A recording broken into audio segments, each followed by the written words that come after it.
This was probably around 1960 when Young Life first came into our community, and they were called there by a priest of a Episcopal church. You remember who that was? His name was Father Dwyer, and I don't know how he got in touch with Young Life. Young Life was not known to any black community that I know of at that time.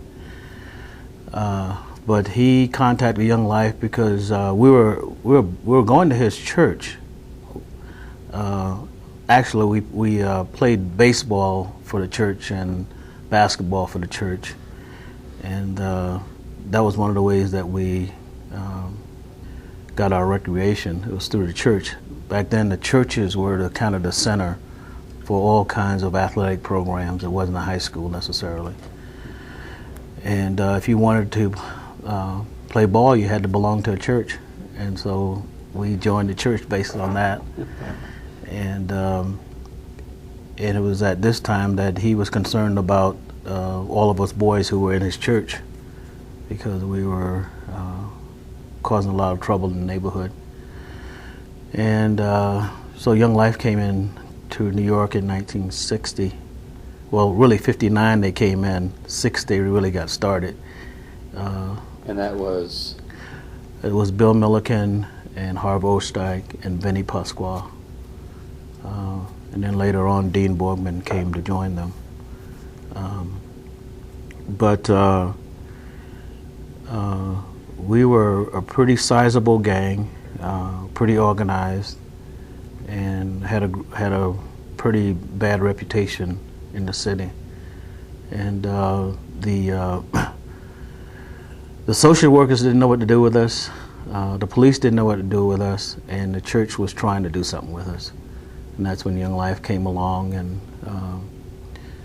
and Bill was doing contact work one day in our park, and we thought he was a policeman because most in New York City, most of the neighborhoods are ethnic neighborhoods, and we lived in a neighborhood that was mainly Italian and Irish.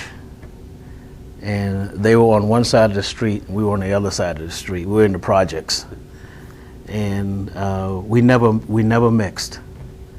They had their park that they played ball in, and we had our park. And so we never went to their park, never came to our park. And so when Bill was sitting there, we figured he was a cop because he was a white guy. And he hung around there for about a month, just looking and getting to know names of some of the kids. And I was very leery of Bill.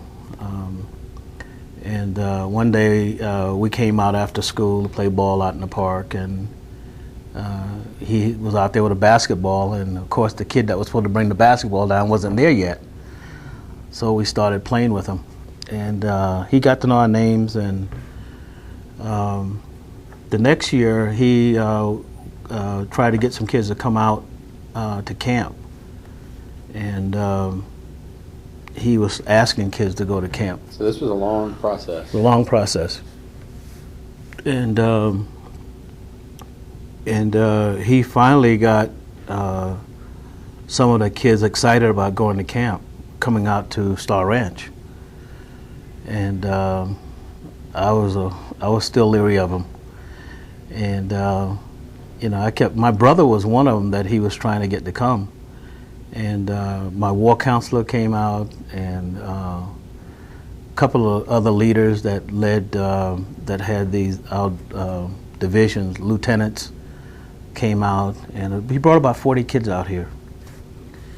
And he had asked me to go. He wanted me to go, and I just couldn't do it. I didn't trust him, and I didn't even know where Colorado was, less more than going across country. But they wanted to go, and so they came out here and came back, and they started this thing called Club, and I didn't know what it was, so I wouldn't go around to it. And I mean, he was always trying to get me to come to Young Life stuff, and I wouldn't go. And then we used to have a singing group, We used to sing the old doo-wops. And you don't want to break out into some of that, do you? no, I don't want to do that now. But there was a good friend of mine, Eddie Giss, who was the vice president of our gang. My brother and a couple more guys were in our singing group. And so he wanted us to come around and do some songs for a club. And he thought that would be great for entertainment. And so after about 3 weeks of badgering me to come to this club, I went around to it. And we sang for some of the kids that was there. And as soon as it was over, I left. You know, because they said he was going to give he was going to preach. So I left. And the one thing that really impressed me was whatever Bill told them that was going to be happening at this camp happened. He talked about them riding horses and talked about the mountains and talked about all the pretty girls that were going to be at camp. And so I said to myself at that time, I said, boy, if next year, if I get an invitation, I'm going to go. And this is 62. And sure enough, next year came around, he wanted to get some more people to go to camp. And I came out to camp. And George Sheffer was the camp manager. He was speaking, and Mal McSwain was a program director with Chuck Reinhold. And so I was here at camp and went to what they call roundup. That's what they used to call it out at Star Ranch, the roundup. And we got in there and started singing songs, and I was kind of poo-pooing the songs, you know, because I thought it was kind of really corny, you know. And Bill said, you know, he just wanted, when we were in our cabin that night before club, he said, I only want you to do one thing.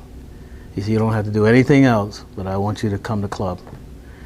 And he said, if you can respect me that much to come to club, that's all I ask you to do. You don't have to do anything else. Well, all the other stuff was fun, you know. And so I said, fine, I'll come. And so I would come and listen to George. And George was a very interesting old man at the time, I thought. He would always ask you penetrating questions, and he was always interested in where you were from and who you were and that sort of stuff. So at night when he would speak, you know, of course, I would go and I'd listen, and it was a great time just listening to him tell stories. George was a great storyteller. And I remember the night he spoke on the cross, and asked us to go out amongst the rocks up at Star Ranch for 20 minutes. And I was kind of scared to go out there myself, you know. It was dark, you know, and because they were always talking about bears and mountain lions and all kinds of stuff, so I was a little scared. But there was lots of kids around. You know, we figured the lion would get one of them first. So it was time to go kind of reflect on the week, and it was right after the cross talk. So I went out and started to really take some inventory of where I was at the time and what was back home for me, and started to think about all the guys that had gone before me, that the baton was handed to, and where they were, because our cabin times were always some real heart-searching times when Bill would be asking us questions like, you know, what are you here for? And what are you going to do with the rest of your life? And so it was at that time that I really wanted to talk to God, because I'd never talked to him before. And they said that he would listen, so I went out and I spoke to him and said that, you know, Lord, if you can do anything with this life, you can have it. And the thing that really impressed me about camp was just the love of everybody. The counselors, I mean, they loved us, they cared about us, and you could just feel God's love there. It was just such a different place than where I came from. And all of that played a part in me making the decision for Christ.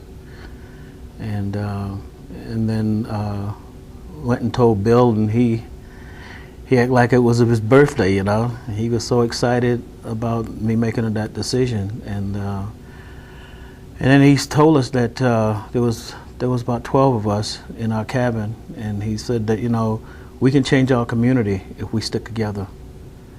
And that's something that really was something I wanted to do, didn't know how to do. And he said that we would get together when we got back, that he wasn't going to leave us, and that he would be there for us. And sure enough, he was. Tell me about those three guys that started it. What were they like, each of them, and why in the world did they end up there? That's a good question. I don't know why they wound up. Well, Harb was the person that was kind of the Young Life person, and Bill was kind of his student. And then they brought a group from New Jersey. Their first initial attempt was in Jersey City, where they took a few guys out to Frontier Ranch. Vinny Pasquale was one of those kids. And they brought Vinny into New York when they came into New York. But Harb was a visionary. He was a guy that you know, I first heard speak in club, and then Bill was the guy who mainly did the kids' work. Harb was kind of the guy that worked with a lot of the adults in the corporate world and the foundations, and Bill mainly did all the kids' work. Had Harb been on staff? Harb was on staff.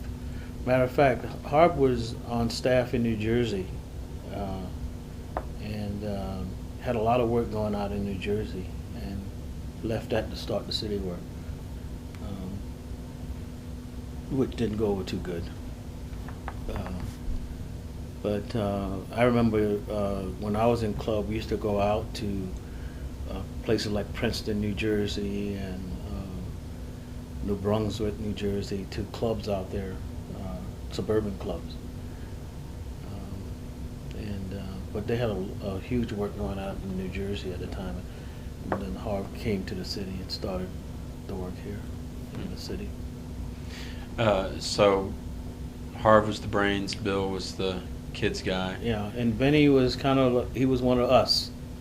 You know, he'd had the hard life. He was a stone drug addict, and his life got turned around, and so he was the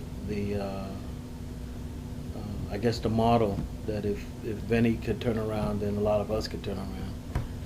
So. Who was? Do you know who was behind him, Young Life wise? I mean,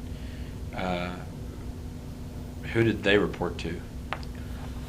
You know, that's interesting. I think George Sheffer was kind of the person that was pushing Young Life to go into the cities, because before then there was no city work going on, and I think George was kind of the guy that behind the scenes pushing it, because George really had a burden for kids in the city. And a matter of fact, George used to come out to visit Bill and Harv, and after I met him at camp, I took him out to dinner when he first came, because he really had an impact on me. And so George was kind of the person behind. I think he was the person behind the scenes. I don't think Young Life was really expecting what happened to happen. It was kind of like it was an experiment that they first, when they came in, it was a kind of an experiment, and the thing just exploded. And I don't think Young Life was ready for it at the time, because then Young Life started to change somewhat from the traditional stuff that a Young Life leader would get involved in. because like I said before, they got involved in education.